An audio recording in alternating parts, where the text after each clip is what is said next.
Lorsque nous avançons dans la vie chrétienne, nous faisons une découverte surprenante. Les qualités dignes d'éloge que nous possédions au début s'estompent peu à peu, et certains traits bien moins attirants se manifestent dans nos vies. Lorsque j'étais jeune chrétien, certaines personnes ont loué ma manière de vivre, en imitation de celle de Christ.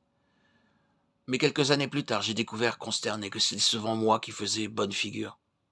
Ma mauvaise nature reprenait alors le dessus.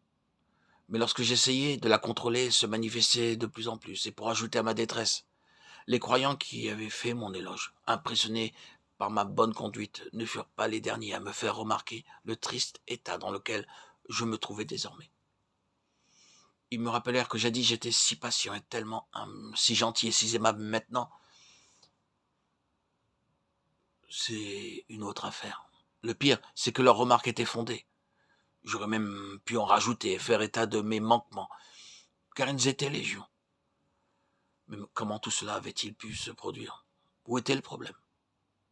J'avais accumulé des choses spirituelles, et Dieu m'avait pris en main pour m'en débarrasser afin de frayer en moi une voie pour la vie de son Fils. Frères et sœurs, l'intention de Dieu est bien de faire une œuvre de construction dans nos vies.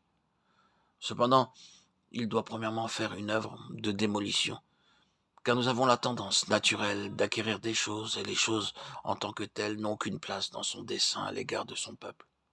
Pendant des années, nous avons essayé de nous défaire des mauvaises choses et de cultiver des choses spirituelles.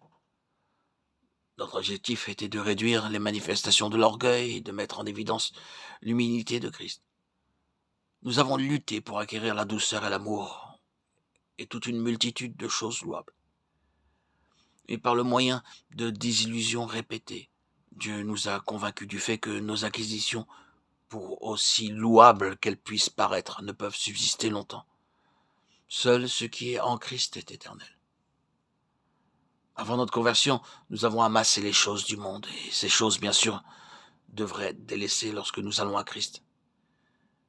Mais ces anciens acquis, nous les transposons dans le domaine spirituel et, peu à peu, nous sommes en possession d'un nombre important de choses spirituelles. Lorsque nous parvenons à un certain stade de notre marche spirituelle, Dieu commence à enlever ces choses.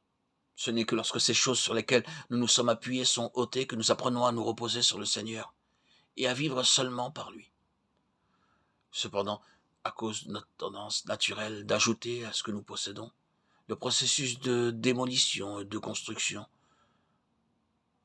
se poursuivra toute notre vie. Pardonnez-moi ma franchise, mais combien parmi nous sont encore encombrés par des choses? Ces mêmes choses qui nous encombraient autrefois. J'admets que certains parmi nous ont de la patience, une patience étonnante et beaucoup de scrupules, en quantité non négligeable de la bienveillance et bien d'autres vertus. Où pourrions-nous bien trouver toutes ces précieuses choses?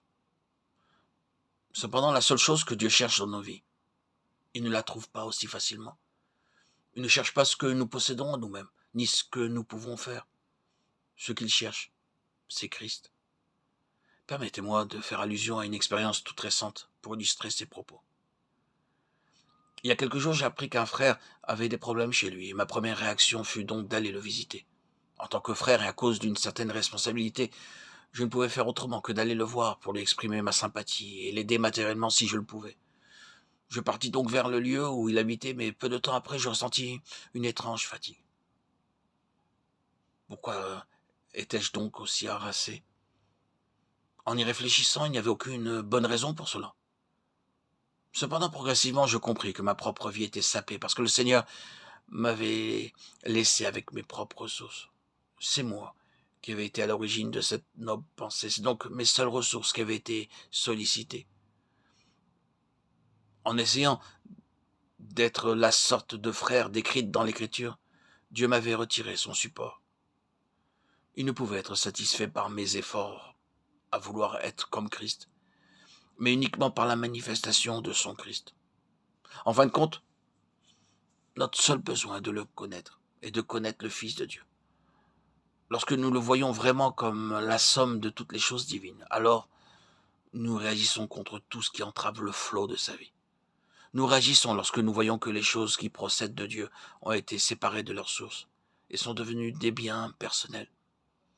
C'est en réalisant que Dieu réagit contre tout ce qui lui est offert comme un substitut à son Fils que nous haïrons les œuvres mortes, comme il les est lui-même. Christ est la somme de toutes les choses divines. C'est une réalité que nous devons accepter maintenant.